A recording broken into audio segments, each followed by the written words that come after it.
Tong Xiaojiang wore a scowl nearly the entire first day he reported for duty at the narcotics squad.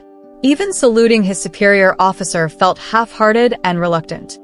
Right after graduation, he had begged his father to pull some strings to get him transferred to another department. But it turned out the person his father had approached was a con man, and 300,000 yuan had gone down the drain. Tong Xiaojiang had his reasons for not wanting to be a narcotics officer. His father had served in the army when he was young and had dreamed of becoming a police officer after transitioning to civilian life. However, a leg injury from a high-altitude task dashed those hopes. Unable to become a police officer, his father decided to leave the military and turn to business. After years of hard work, he managed to build a modest fortune. At 18, Tong Xiaojiang, aimless about his future, couldn't resist his father's earnest persuasion and ended up enrolling in the police academy to fulfill his father's dream. It so happened that around that time, he had watched a documentary on narcotics enforcement and casually chose the anti-drug specialty. But upon entering the academy, he quickly realized it wasn't what he had imagined. The relentless drills and physical training were torture for someone as laid back as him. The grim realities and chilling case studies of drug enforcement made his scalp tingle. Having grown up in a privileged environment, he couldn't fathom how anyone could be so consumed by greed for money that they'd lose their humanity. Although he went through the motions of attending classes and training with his classmates for a while, he was plagued by nightmares almost every night. Before joining the narcotics squad, Tong Xiaojiang had already been contemplating quitting. He figured he could work for his father's business or find some other career. With his family's wealth, there was no pressure to earn a living. As long as he wasn't starving, he could live just fine. But to his parents, having a secure government job was priceless. The income was steady, and the position brought prestige. His mother tried to reason with him, urging patience and a long-term perspective, even invoking a sense of duty to serve the people. His father was more direct, threatening to disown him at the notary office if he dared to resign. You know how many narcotics officers die every year? Tong Xiaojiang asked his father. I was in the army. Soldiers don't fear death. Don't try to confuse me. That's not death. It's sacrifice. If you sacrifice yourself, I'll place your memorial tablet above your great-grandfather's. Mom, you don't want your son living in constant danger, do you? If it's for a noble cause, I'd tattoo loyalty to the nation on your back myself. When new recruits joined the team, they were usually given time to get familiar with the environment. Unlike others, Tong Xiaojiang didn't bother waking up early to clean the office in hopes of leaving a good impression. He didn't make tea for anyone, didn't ingratiate himself with colleagues, and didn't even pay attention to the mood of his superiors. He even dared to refuse assignments handed down by his boss. It wasn't long before he earned the reputation of being a troublemaker. He was well aware of the gossip about him, but didn't care. Honestly, if the squad could fire him as easily as a private company would, he'd be thrilled to go home and live a carefree life. But in this tightly regulated system, every person filled a specific role. 2 months later, Tong Xiaojiang was officially assigned to Team 3, his shoulder clapped by a superior as he was handed over to the team leader, Zhao Xinyong. Though Zhao Xinyong was only in his early 30s, he was already a seasoned veteran. Tall and broad-shouldered, he had a rough, unkempt look and a boisterous, easygoing personality. He loved cracking jokes and had zero airs of authority. To his team, he was more like an older brother than a boss. He looked out for them, took on the dirtiest and hardest tasks himself, and deeply cared about their well-being. After a few days of working together, Tong Xiaojiang found that he didn't dislike Zhao. One evening, while on duty, it was just the two of them in the surveillance room. Zhao suddenly asked, "I hear your family's pretty well off?" "Not bad. Just a small goal or two," Tong Xiaojiang replied without reservation. "Whoa. Aside from drug traffickers, I've never met anyone rich." The odd tone in Zhao's words made Tong Xiaojiang frown involuntarily. Zhao chuckled and patted his shoulder. "Just kidding. Don't take it to heart." Tong Xiaojiang snorted in response. "So, Why'd you choose narcotics enforcement? Zhao asked again. My dad talked me into it. His generation has this thing about duty and sacrifice. Zhao laughed. Well, you're here now, which means you're willing to. Otherwise, you'd have left long ago. I wanted to leave, but couldn't find the right connections. Zhao, why don't you help me out? Just name your price. Zhao laughed even harder. Look at my rank. You think I can pull that off? Perfect. That night, Tong Xiaojiang met Chenzi for the first time. She was Zhao's wife, bringing over some freshly steamed buns her mother-in-law insisted he eat. When Chenzi arrived, Zhao was on a call, so he asked Tong to buzz her in. It was already dark when the large glass doors slid open with a swish. A tall, slender figure stepped into the glow of the lobby lights. Hello, ma'am. Tong greeted politely, only to freeze in place. Standing before him, Chenzi looked like she had walked straight out of a movie. She was breathtakingly beautiful. Dressed in a soft, light blue dress, her long hair draped over her shoulders, she exuded a delicate charm with a hint of aloofness. Though Tong Xiaojiang came from a wealthy family and considered himself well-versed in high society, he suddenly felt a pang of self-consciousness in her presence. Where's Zhao Xinyong? She asked coolly. He's in the duty room. Let me take you there. As they walked, Tong noticed she was carrying a plastic bag and quickly offered to take it from her. Chenzi handed it over without hesitation and rubbed her wrist. Please have a seat in the conference room. I'll go get him, Tong said, just as Zhao appeared, grumbling, I told you not to bring it, especially this late at night. As if I wanted to. If you didn't eat these buns tonight, Mom wouldn't sleep a wink. The conference room was much brighter than the lobby, and Tong finally got a clear look at her.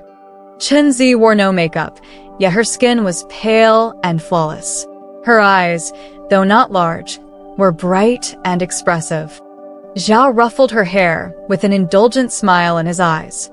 But standing next to each other, they looked mismatched, a scruffy man and a delicate, elegant woman, as though they belonged to different generations.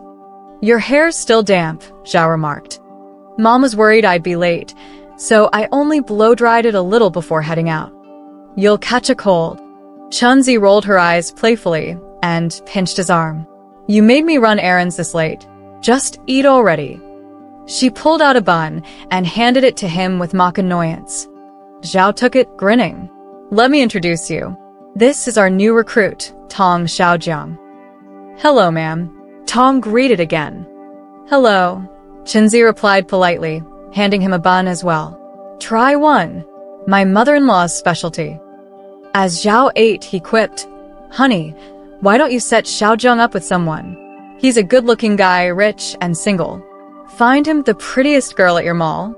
Chenzi's expression turned cold. You're already enough of a handful. Who else do you want to mess up? Don't talk nonsense. All right, you two get back to work. I'm leaving. Gotta get up early tomorrow. With that, Chenzi spun her car keys in her hand and left. She gave Tong a polite nod, her demeanor as proud and aloof as ever. When Zhao returned to the duty room, Tong couldn't help but lean in. Zhao, how on earth did you land someone like her? Why does everyone in the squad react like that when they see my wife? Look in mirror. Do you even need to ask? So, I'm not good enough for her, huh? Zhao laughed at his own words. You said it, not me. But you're right. You're not. You're just lucky. We're all jealous. That night, Zhao, surprisingly chatty, shared his love story. His wife, Chenzi, was 9 years younger than him. Since their families were neighbors, Zhao's mother had watched Chenzi grow up. Zhao had liked her since they were kids, but Chenzi had always seen him as the neighbor's older brother. After Zhao's father passed away, Chenzi often visited his mother. Over time, their relationship evolved, and they ended up together. When I proposed, I promised her a good life. But honestly, what kind of good life does she have with me? Apart from spending a bit of my salary each month, what else does she get? I'm hardly ever home because of cases. She's constantly worried about me, and I can't even share much with her when she asks.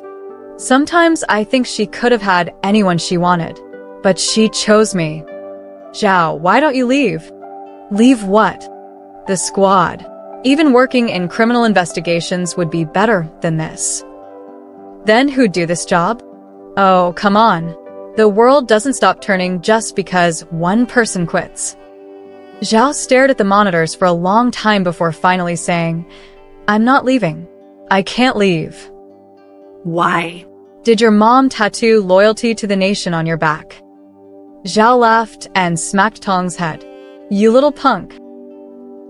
Due to a manpower shortage, the third squad had spent the past 2 years handling relatively simple cases.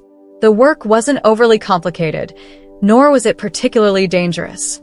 On Christmas Eve, the team received a tip-off about a nightclub that needed an urgent inspection. Within a minute of getting the assignment, 7 or 8 officers from the squad split into 3 police cars and set off.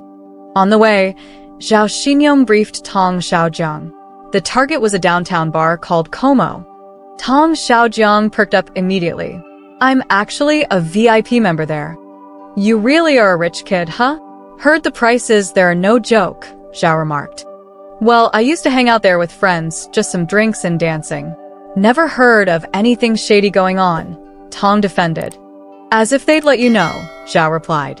True. You should have told me earlier. I could have canceled my membership and saved a few grand. How the hell would I know earlier? Zhao shot back. Once at the scene, they set up a perimeter and split up according to plan to carry out the raid. After a thorough search, they found a stash of ecstasy pills in private rooms and the staff office, along with some untested hallucinogens. Inside the club, some young patrons, high on drugs, displayed bizarre expressions, either overly excited or dazed. Many didn't even recognize the police. A few drugged girls lay sprawled on the couches, disheveled and unaware of their surroundings. Tong Xiaojiang assisted Zhao Xinyong in questioning the suspects. Those who needed to be taken in were processed, and others had their families contacted for assistance. In the middle of the chaos, someone tugged at Tong's pant leg. De Jiang called a voice using the nickname his middle school friends had given him. Looking down, Tong saw a blonde-haired man squatting against the wall, his hands cuffed together, staring up at him with a manic grin. Tong recognized him immediately. It was Zhou Lian, nicknamed Big Snake, a friend he used to play basketball with in high school. After Zhou went abroad for college, they had lost touch. Now, he looked completely different from the person Tong remembered. Big Snake. Tong exclaimed. You're a cop now? Zhou stood up as he spoke. Sit down, Zhao barked, causing Zhou to shrink back like a spring recoiling. Move along. Zhao nudged Tong with his arm. Tong got the hint and turned to leave, though he couldn't resist stealing one last glance at Zhou. The memories of their time playing basketball together made his chest ache. By the time they finished processing the scene, it was 5 a.m. Back at the dormitory, Tong didn't sleep. Instead, he smoked by the window, watching as the horizon gradually brightened. I knew you wouldn't be asleep, Zhao said as he entered without knocking. His room was right next door. I couldn't talk to him back there, Tong said. I know, Zhao replied. Zhou, right? What's your connection? High school friends, on the same basketball team. We used to be close, Tong admitted. I looked him up, Zhao said. He's a repeat drug user, got hooked overseas. His mom refused to come get him, said to send him straight to rehab. Got it, Tong replied. Don't beat yourself up over it, Zhao added. It's not just about him, Tong said, exhaling smoke. It's about everyone. The ones who go astray, the girls who get drugged, the families left to pick up the pieces. And us, 15 people pulling an all-nighter, ending up more dead than alive. That's why we do this job, Zhao said suddenly, sitting up straight. Crap. My wife said last night was her ovulation window. I have to get home now. With that, he rushed out. The sun had fully risen by then, filling the small dormitory with light. Tong felt as if he had taken a cold shower. He was awake now, grounded by a newfound sense of purpose. When New Year's arrived, the squad was tasked with preparing the yearbook. Tong was reassigned to desk work, compiling case reports. For days, he stayed in the office, poring over years of archives for inspiration. In one old case file, he found something chilling. A senior police officer had single-handedly taken down a drug manufacturing operation, only to be captured by the criminals. They dismembered him and hung his body from a tree in Songyen Park. The case file included a photo of the tree, a tall, imposing figure with a dark silhouette hanging beneath it. Son of a B*********. Tong swore aloud, drawing everyone's attention. "What's got you worked up, Xiaodong?" someone asked. "Do you guys know that years ago, one of our senior officers was hung in Songyan Park by those bastards? That's just..." The office went eerily quiet. What? "Did you guys know him?" Tong asked. No one spoke until Zhao Xinyong stood up from the desk in front of him. He picked up his cup and walked over. "That was my dad," Zhao said before leaving the room. Tong stood frozen as he listened to Zhao's footsteps fade down the corridor. His head buzzed. A colleague came over to explain. "Zhao Songhua. You can still find the story online. Didn't they cover it during your training? It's usually mentioned, just so you're aware. But don't bring it up around him." Tong clenched his teeth and nodded. He suddenly remembered the night Zhao had stared at the surveillance monitors, saying, "I won't leave. I can't leave." Now, it all made sense. The work wasn't as dangerous as in the movies, and he got along well with his colleagues. It seemed that Tong Xiaojiang wasn't as restless as before. But just before the Lunar New Year, his father suddenly mentioned that he had managed to use an old comrade's connections to get Tong transferred to another department. This time, it was a sure thing. "I certainly don't want you working in such a dangerous place, but since you're already assigned to the team, I can't let you quit and become a deserter. If word gets out, the old Tong family would lose all its face," his father said. "Transferring to another department isn't deserting?" Tong retorted. "You brat. Are you trying to piss me off? So, do you want the transfer or not?" Tong Xiaojiang's mind flashed to that tree in the park. After a brief silence, his tone softened. "If it's possible to transfer, then transfer me." During the Spring Festival, Tong Xiaojiang and Zhao Xinyong were on duty together. On the second day of the new year, the two sat in the police car, gazing at the distant lights of countless households, one smoking a cigarette, the other chewing a sandwich. "My wife's upset with me. She's mad I didn't go with her to visit her parents," Zhao said. "You two have been married for so long and you're still arguing about stuff like that?" Tong teased. I spoil her. She has quite the temper," Zhao said, tossing his cigarette butt out the window. Then his tone shifted. "She's just in a bad mood, venting a little." "Seeing you like this, I think I'll skip marriage altogether," Tong joked. "If you got the chance to transfer, just do it," Zhao said, his voice serious now. "Living a peaceful life is worth more than anything else." "You've never thought about leaving?" Tong asked. "My in-laws have been against my job since the beginning. My dad sacrificed himself for this work. If I wanted to leave, I could have done so easily, but I can't. Zhao Songhua was such a legendary figure. I can't tarnish his name." "And what about your wife's opinion?" "She's conflicted.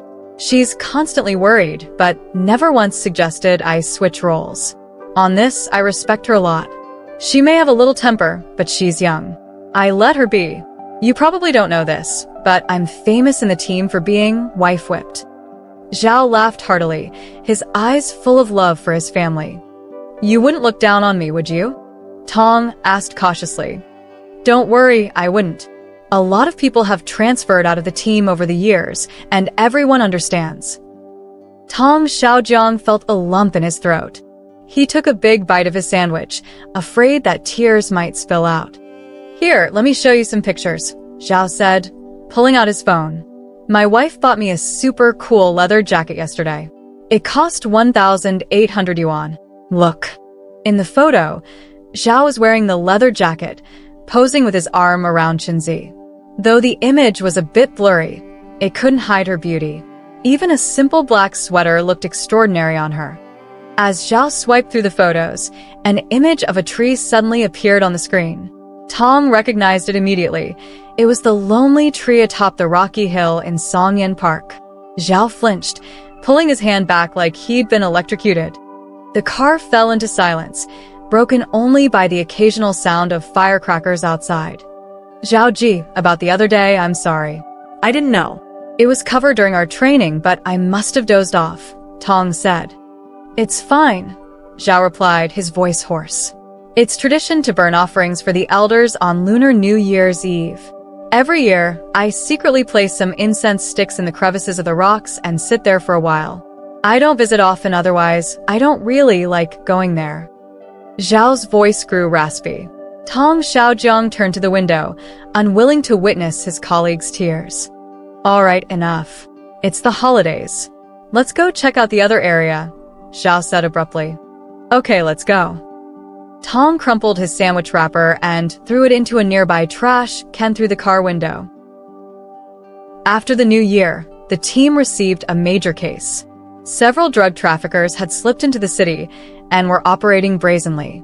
The higher-ups demanded they be apprehended on the spot.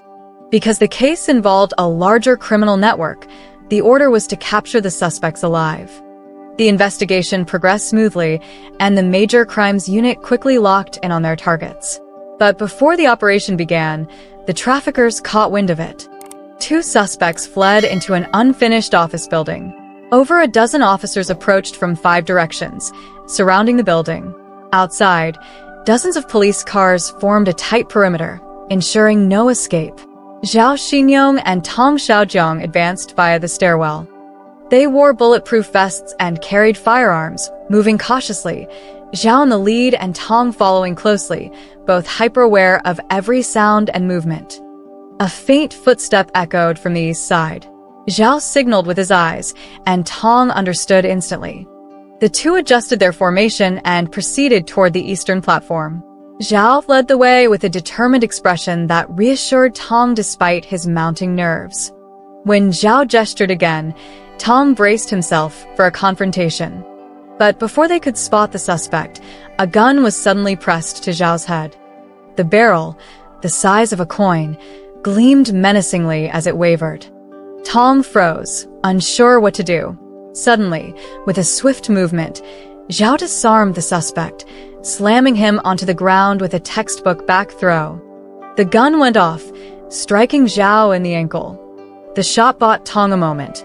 He quickly aimed his weapon, but the suspect scrambled toward the open window, an unfinished floor, nothing but a deadly drop outside. Drug traffickers are often desperate, willing to end their own lives rather than face capture. Tong hesitated briefly, remembering the order for a live capture. He holstered his gun and lunged forward. He managed to grab the man but was struck in the face, leaving him dazed. Amid the ringing in his ears, Tong saw Zhao dive forward, grabbing the suspect. In the dusty haze of the setting sun, Zhao and the trafficker wrestled near the edge. Tong reached for his gun again, but before he could act, the two figures tumbled out of the window together. A long silence was followed by a distant thud. Beneath the layers of rebar and scaffolding lay the stark, white concrete.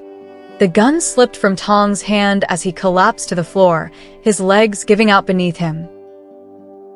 It rained on the day of Zhao Xinyong's funeral. With his special status as a narcotics officer, not many people came to attend. The chief of police acted as the head of the funeral committee, while Tong Xiaojiang, who was closest to Zhao Xinyong, was assigned the simple task of collecting umbrellas at the entrance.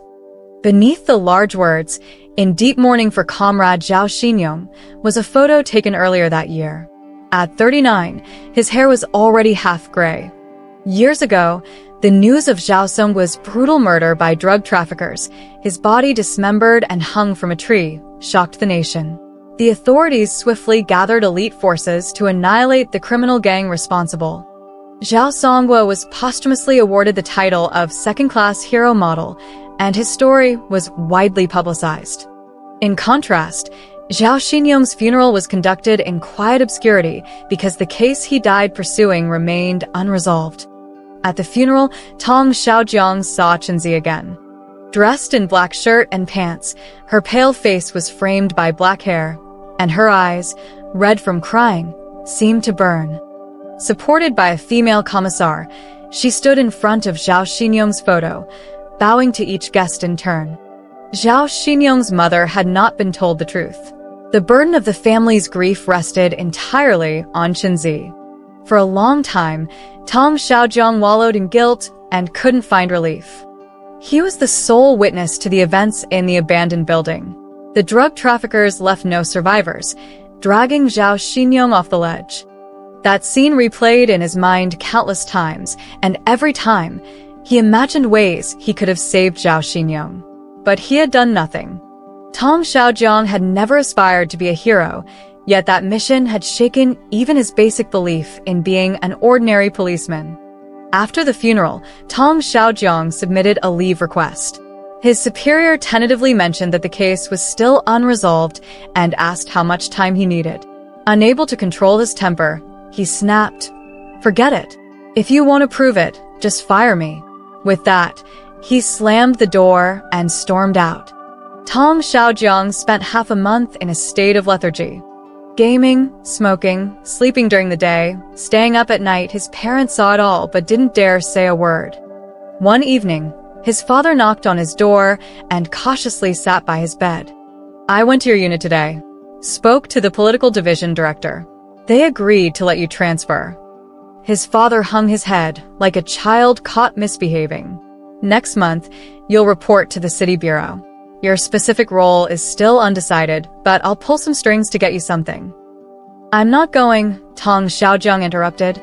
"What do you mean?" his father asked. "I want to resign.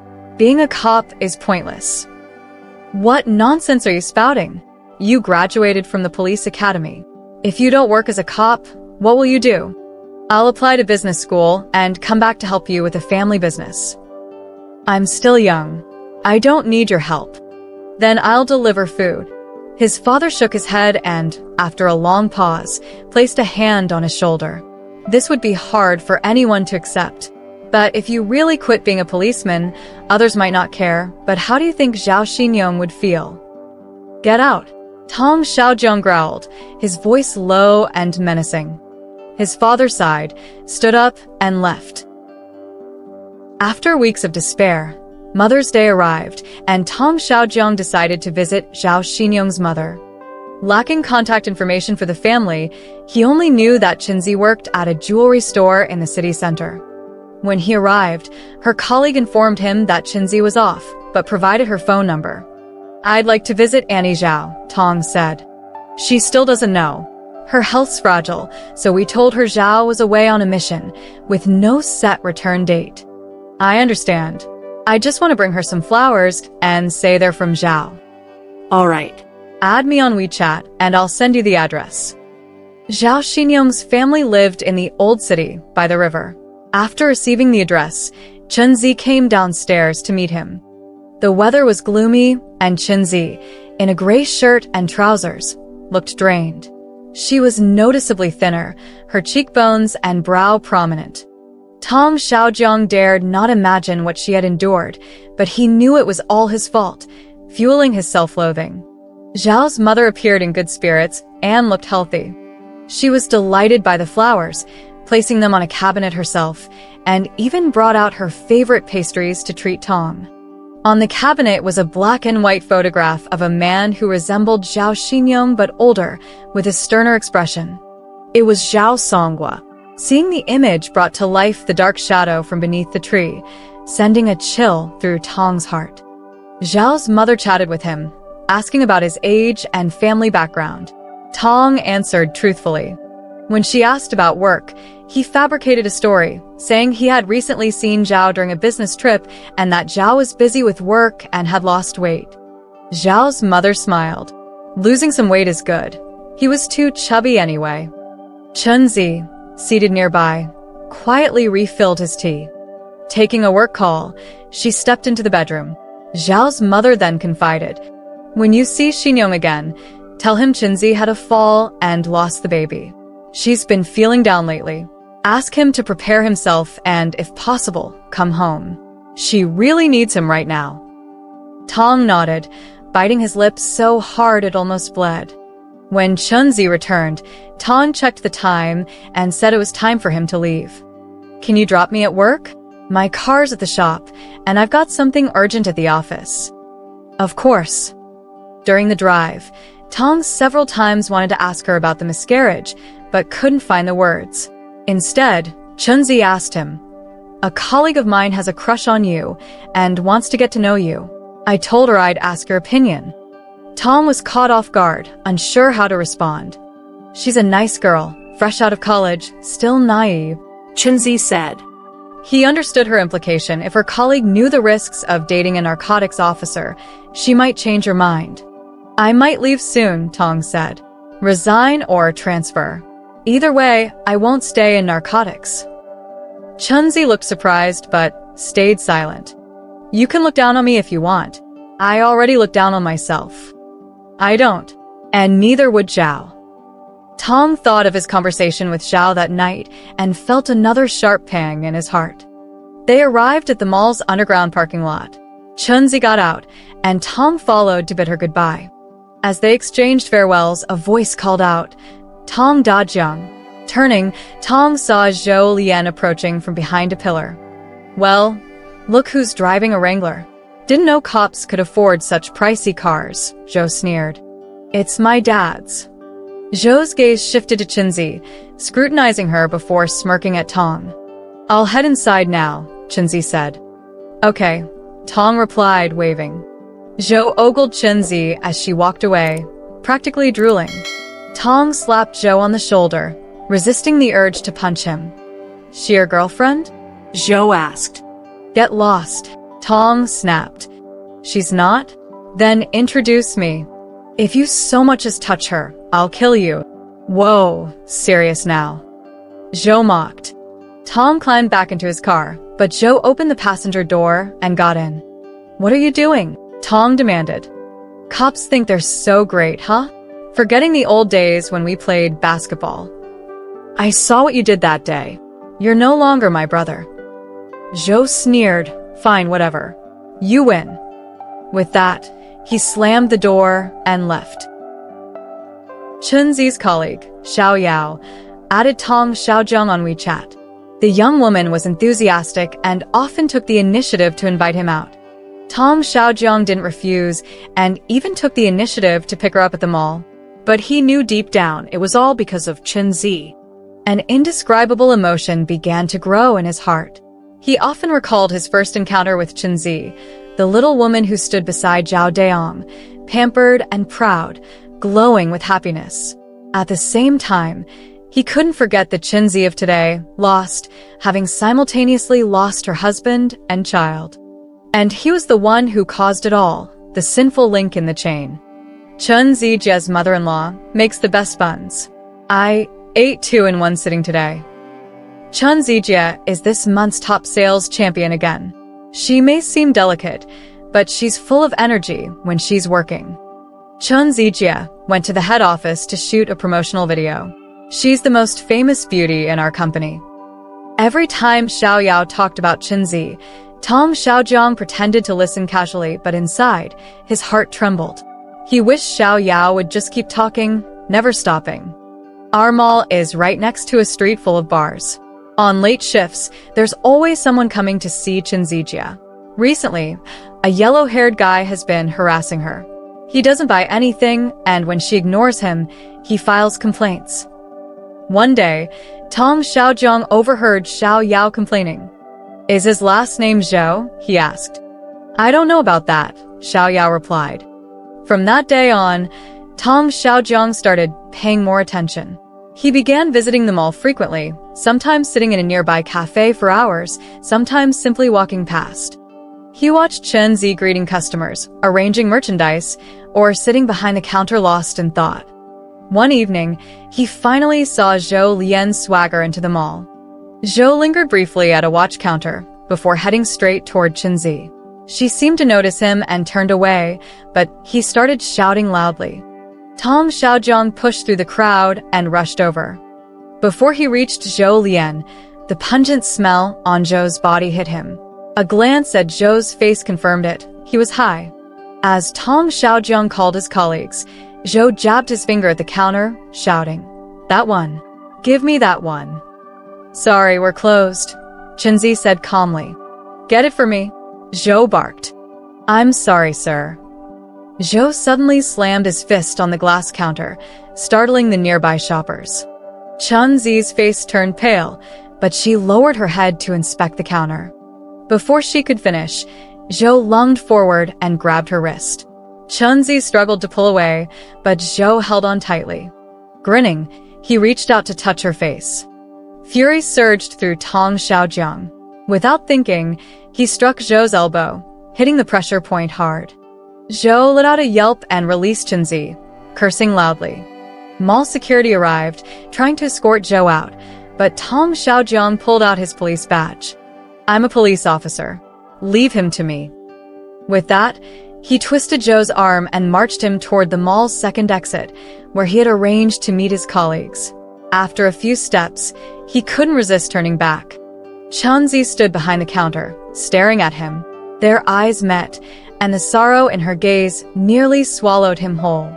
After handing Zhou over to his colleagues, Tong Xiaojiang hurried back to the mall, only to find Chenzi had already left. Xiao Yao was the only one still waiting. "You like Chenzijia, don't you?" Xiao Yao smiled bitterly. "The way you look at her is different from how you look at everyone else." Tong Xiaojiang lowered his head, momentarily at a loss for words. "If you like her, go after her. It's fine. But since we know each other pretty well, let me give you a heads up. There are plenty of people chasing after Chenzijia. You've got to step up your game." Tong Xiaojiang couldn't help but laugh. "Thanks. And sorry about this." Zhou Lian was sent to a rehabilitation center once again. Tong Xiaojiang went to visit him, and the two sat face-to-face in silence for a long time. "You came for me, didn't you?" Zhou Lian finally broke the silence. Tong Xiaojiang didn't deny it. Don't do this. "Don't provoke her. Come on. I'm begging you as a brother." Zhou Lian kept his head down, his hands clasped together. After a long pause, he crooked his finger, motioning for Tong Xiaojiang to come closer. Leaning in, Tong Xiaojiang first heard Zhou whisper, "Help me," followed by a loud outburst. "Who the hell is your brother? Get lost." Tong Xiaojiang glanced at him and immediately saw the desperation in his eyes. That afternoon, after receiving approval from his superiors, Zhou Lian was transferred for overnight interrogation. It turned out that drug traffickers had been targeting Chenzi. They only knew she was the wife of an anti-narcotics officer, unaware that Zhao Xinyong had already died in the line of duty. Zhou Lian, having crossed paths with Chenzi in an underground parking lot, was mistakenly believed to know her. Desperate for drugs, Zhou Lian agreed to spy on Tong Xiaojiang and keep an eye on Chenzi so that the traffickers could use her as leverage against the police if needed. As Zhou Lian sank deeper into the situation, his awareness grew. He didn't dare approach Tong Xiaojiang but had no choice but to watch Chenzi, knowing other eyes were watching him in turn. That day, seeing Tong Xiaojiang by chance, Zhou deliberately provoked Chenzi, hoping Tong Xiaojiang would arrest him. To him, being handcuffed by the police was the safest place to be. Zhou Lian provided some useful intelligence, prompting the team to adjust their operations. Tong Xiaojiang requested to rejoin the team, but his superiors hesitated. This case is highly classified. You can't just leave and return whenever you want. Besides, your transfer order has already been issued. Tong Xiaojiang clenched his teeth. This is a rare opportunity. Don't risk messing it up. Prepare yourself. Report to your new post next week. I'm not leaving, he retorted. Don't talk nonsense. Do you think this is a game? Coming and going as you please? The team's always shorthanded. Reassign me. You're treating organizational discipline like a joke. The political commissar's scolding left Tong Xiaojiang speechless and dejected as he left. He knew the team would assign someone to protect Chenzi, but the details were classified, and he couldn't be sure how thorough the protection would be. Since the traffickers mistook him for Zhao Xinyong, he decided to take on the role of Chenzi's bodyguard himself. Fearing it might alarm her, He didn't tell her the truth and kept his distance. He watched her leave for work in the morning and waited for her to turn on her bedroom light at night before leaving. When his new unit called to urge him to report, he kept making excuses, delaying as long as possible. One evening, after work, Chunzi walked over with a bright smile and tapped on his car window. "This is the third time I've seen you. It can't just be a coincidence, can it?" "I'm waiting for Xiao Yao," Tong Xiaozhong stammered. Don't pretend. "Xiao Yao already told me everything." "Told you what?" Chunzi opened the passenger door and got in. "I didn't drive today.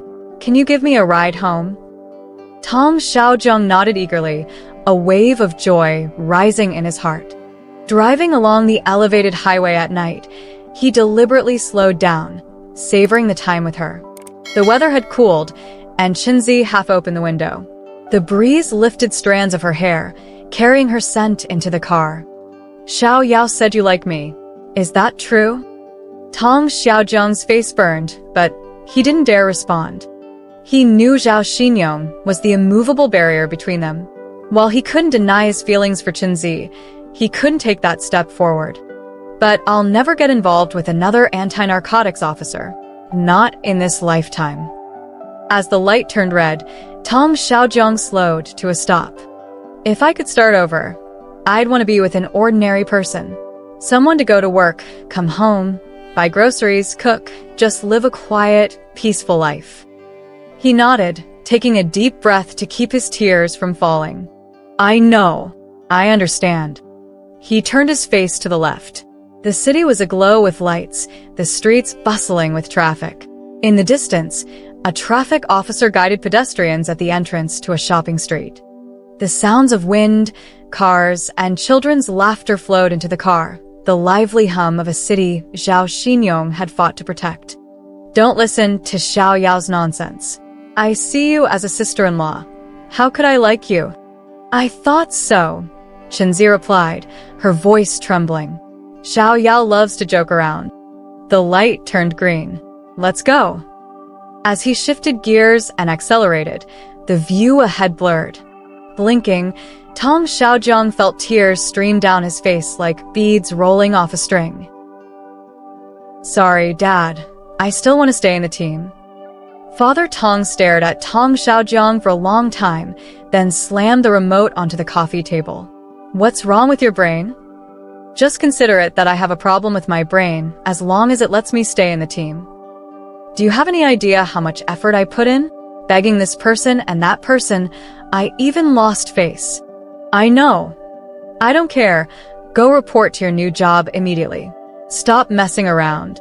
Tong Xiaozhong turned off the TV with the remote, and the house fell into silence. He lowered his head, hesitating for a long time before speaking again. "Dad, this time I'm serious. I've never wanted to become a drug enforcement officer like I do now. Zhao Xinyong's death didn't make me retreat. It handed the baton to me. He had people he wanted to protect, and I have mine." "Who?" "His family, my friends, people I know, people I don't know, the elderly, children, people in the park, people on the street, hardworking people, and those living peaceful lives." Tong Xiaozhong looked up. "You joined the army to protect them, and I want to do the same."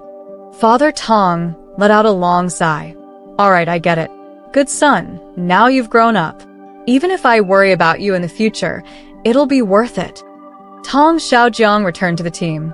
After some persistence, the captain allowed him to stay and personally explain the situation to the department. He returned to his old office, still behind Zhao Xinyong's desk. No new person had taken over, and the desk remained empty. Tong Xiaozhong wiped the desk clean, watered the cactus, and even swapped chairs. The sunlight bathed his back, and he thought of Zhao Xinyong's warm hands, feeling a sense of peace he'd never experienced before. Occasionally, he went to the mall to check on Chunzi. During lunch breaks or after work, he would sometimes greet her or simply watch from a distance. But one evening, as he walked into the mall, he noticed a familiar face, Xiao Zhang from Team 2. Xiao Zhang, wearing a mall cleaning uniform and pushing a mop, passed by without acknowledging him. Tong Xiaozhong immediately became alert. He leaned against the wall on the west side of the mall and moved closer to Chenzi's counter. Chenzi and Xiao Yao seemed to be counting inventory. After locking the counter, Chenzi walked towards the customer service center. Tong Xiaojiang glanced around, spotting a man in a blue hat standing near the escalator. The man looked at Chenzi before taking out his phone and speaking into it. After hanging up, the man started walking toward Chenzi. Tong Xiaojiang quickly followed, and it seemed the man sensed it, speeding up his pace. While Chenzi remained unaware, a woman in a similar uniform walked past her, greeting her with a smile. Just 10 meters from the customer service center, the man in the blue hat suddenly rushed at Chenzi. He pulled something from his pocket, and a flash of cold steel appeared, aiming at Chenzi's waist. Just as the man's hand reached her, Tong Xiaojiang charged forward. He pushed Chenzi away and placed himself between her and the knife. Chenzi ran towards the customer service center, crouching behind the counter with a colleague. Tong Xiaojiang heard heavy footsteps behind him and police shouting up ahead. The crowd scattered in panic, and Xiaozhang dropped the mop to tackle a man in red. Another security guard rushed forward to help subdue him. "Don't move." Tong Xiaojiang heard a rough voice behind him. He reached for the fruit knife hidden in his pants. He grabbed the assailant's wrist with his left hand, and as the knife dropped to the ground, he immediately thrust the fruit knife into the man's body. That evening, the team split into several units and deployed forces at 3 locations to capture the drug trafficking gang all at once. The mall was just one division, a diversion tactic by the traffickers. Despite their cunning, no one escaped. The operation ended, and Zhao Xinyong's deeds were widely reported. He, like his father, became a revered second-class hero. However, Zhao Xinyong's mother learned the truth. On the day of the winter solstice, Tong Xiaojiang visited the old lady. Contrary to his expectations, Zhao's mother looked in relatively good spirits. Since he joined the force, I had a feeling this day would come, but I didn't expect it to be so soon. Recently, when he didn't come back and didn't call, I suspected something. Tong Xiaojiang lowered his head and said nothing. It's just a shame for Xiaozi. She's so young and couldn't bear it, not even saving the baby. Sigh, but it's probably better this way. At least she can start over easily. When Tong Xiaojiang left, he happened to run into Chenzi, who was heading to work. They both walked downstairs, exchanging polite greetings. At the door, Tong Xiaojiang asked, "If you're not driving, should I give you a ride?" Chenzi smiled and pointed to the entrance of the neighborhood. "Someone is already waiting for me." At the entrance stood a young man in a black trench coat. He was tall and slender, with an elegant demeanor. He's the English teacher from number 2 high school, 2 years younger than me. We've known each other for a few months, and we're doing well. Tong Xiaojiang nodded, but felt a tightness in his chest. Good. Aren't you supposed to transfer? How's that going? I'm not going anymore. Why? It's too much trouble. I couldn't get it done. Chenzi smiled, as if she saw through everything. Zhao Xinyong told my parents the same thing. The young teacher walked up and Tong Xiaojiang shook hands with him, exchanging pleasantries. It felt like Zhao Xinyong was right there beside him, and he suddenly said, "I treat you like a sister-in-law. How could I like you?" Right, Xiao Yao is always joking around, Chenzi said, her voice trembling slightly. Green light, let's go. As the car accelerated, the scene ahead blurred. Tong Xiaojiang blinked, tears falling like beads. The snow began to fall, settling on their coats and on his windshield. The snow blurred their silhouettes, blurring Tong Xiaojiang's eyes, but it cleared the road ahead.